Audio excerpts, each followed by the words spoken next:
You're at an old friend reunion. Someone brings up a touchy subject. Your brain freezes. Don't say, let's talk about something else. The reunion starts pleasantly, then a comment hits a nerve. The next sentence decides whether the moment gets worse or easier. When the room hears, "Hey, great to see you. It's been years." And the answer comes back as, "Remember when you failed that exam? I never thought you'd make it." That is the moment the tone either tightens or softens. I am listening for whether the sentence repairs the relationship or keeps resisting the correction. In plain English, the exchange is this. Friend brings up Jake's exam failure. Jake freezes. The risky line is still, directly changing subject feels abrupt. If I mess up, the whole reunion could get awkward. The blank cue card represents the missing skill. The useful wording here is, that's a fair point. Jake holds the blank cue card, he looks at it as a reminder. Jake decides he must change the topic smoothly. That changes the pressure. Jake sees the cue card as a symbol of the stakes. In plain English, the exchange is this. Anna points to the cue card as a reminder of the challenge.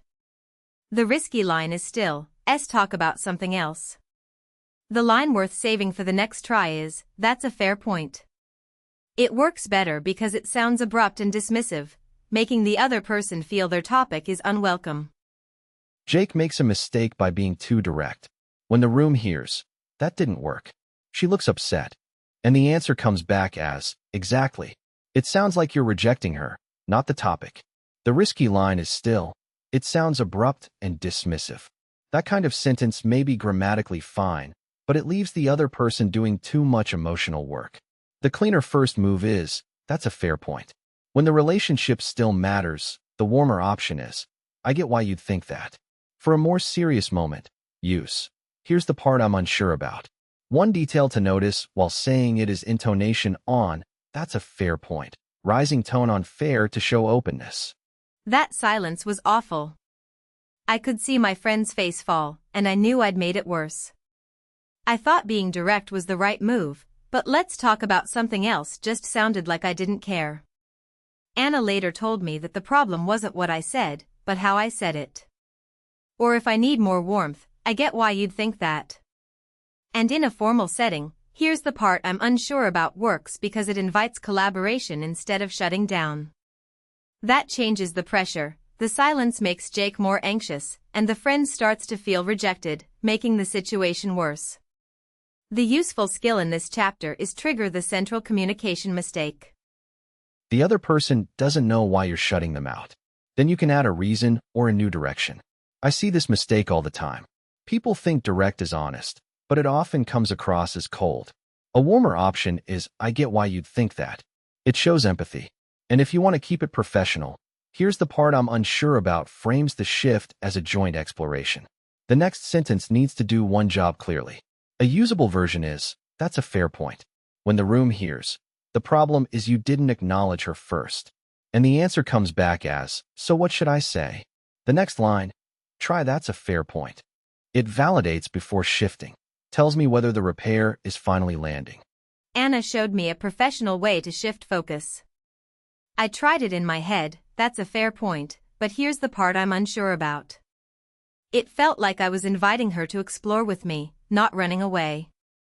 I realized I'm not memorizing random phrases, I'm choosing the right tool for the moment. The goal is to keep the conversation flowing, not to escape.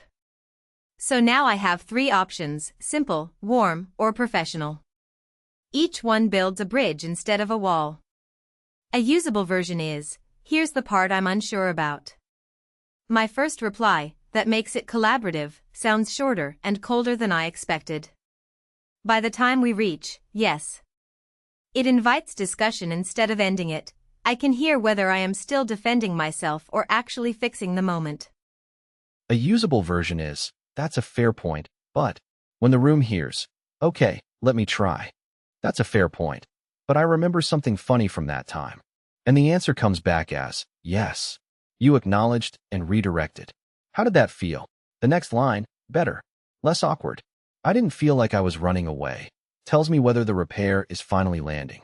The line worth saving for the next try is, that's a fair point, but what happened just before it matters. Jake chooses the right phrase for a new scenario. The reason this works is it sounds abrupt and dismissive, making the other person feel their topic is unwelcome. Leave the listener with a clear next step. That's a fair point, but I wasn't sure which one to use. I didn't want to pick the wrong one. My hand was hovering over the cue card, and I froze. Anna pointed out that hesitation is the real obstacle. She said, the key is to listen to their tone and choose. That made me realize I need to match the situation, not just memorize a line. So now I focus on their voice, not my fear. Jake's hesitation reveals a new layer, the skill of quick choice. By the time we reach, exactly. The key is to listen to their tone and choose. That, I can hear whether I am still defending myself or actually fixing the moment.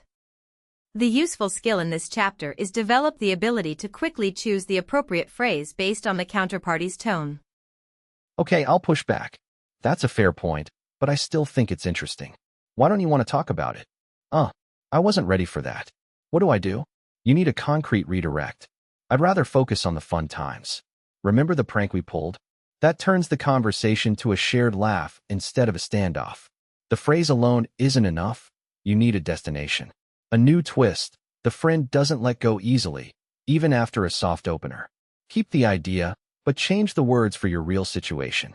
The risky line is still, Jake thinks the phrase alone will solve the problem, but the friend may still insist. The line worth saving for the next try is, here's the part I'm unsure about. So I don't change the topic completely, I narrow it down? That makes sense. I need a follow-up. Anna said, that's when you add a specific redirection.